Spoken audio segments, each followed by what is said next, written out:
Le domaine de ta vie dans lequel tu as vu un changement total et radical. Si tu es humble, tu verras qu'il y a certains domaines pour lesquels ça va moins vite.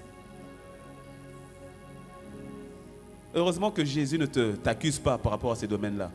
Alors pourquoi tu t'accuses toi-même ou bien pourquoi tu accuses les autres? Regarde-moi celui-là, il est encore couché là-bas. On peut parler? Regarde-moi celui-là, il est encore tombé, il a couché. Ça, c'est un pécheur, c'est un pécheur. Peut-être que lui, son défi, là-bas, là, c'est là où le Seigneur est en train de travailler avec lui. Mais ce n'est pas parce qu'il est tombé dans l'impudicité que Dieu l'appelle impudique.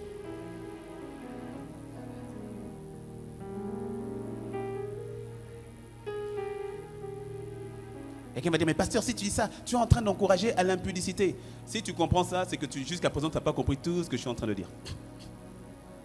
Et t'inquiète, hein, Paul aussi, il avait répondu à cette question. Hein.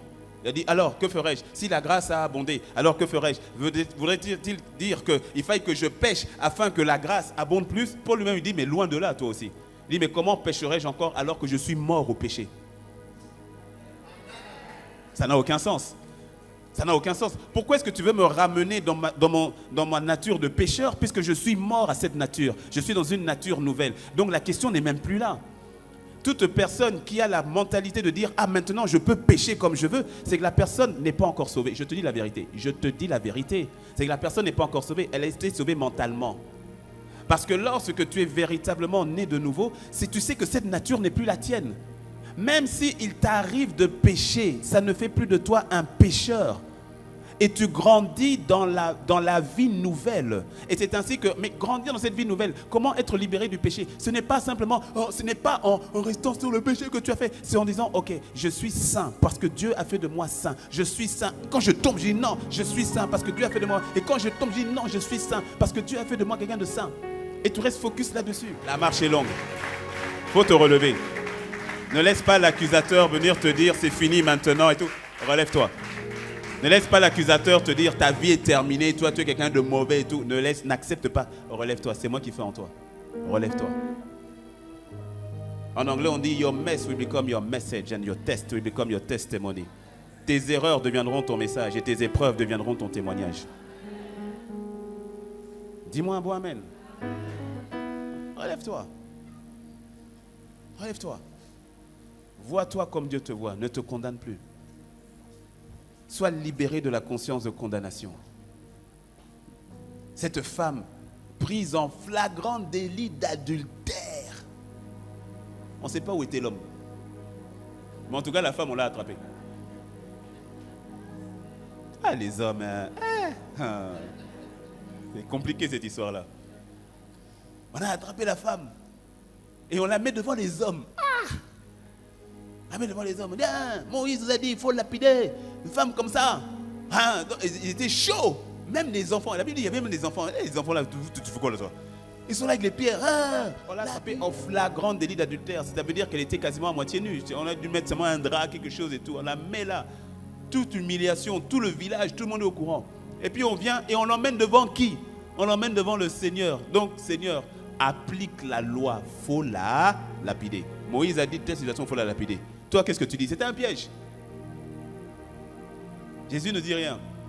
Il écrit sur le sol et puis à un moment donné, il dit, ok, j'ai entendu ce que vous avez dit.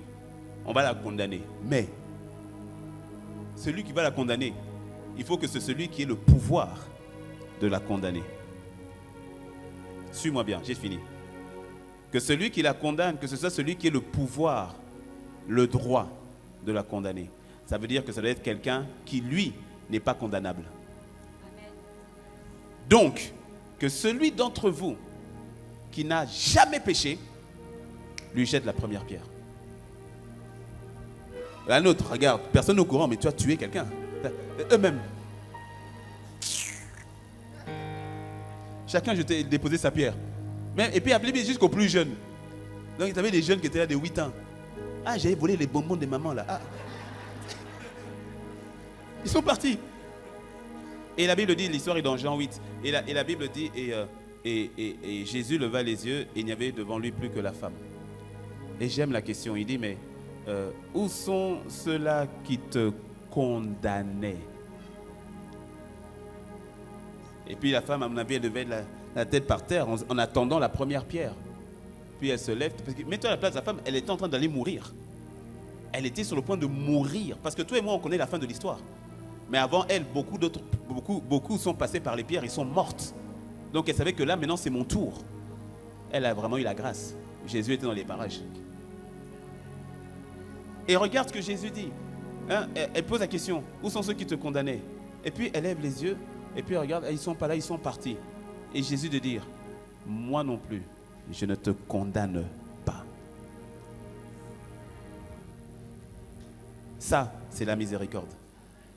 Et puis maintenant, il dit, va et ne pêche plus. Ça, c'est la grâce.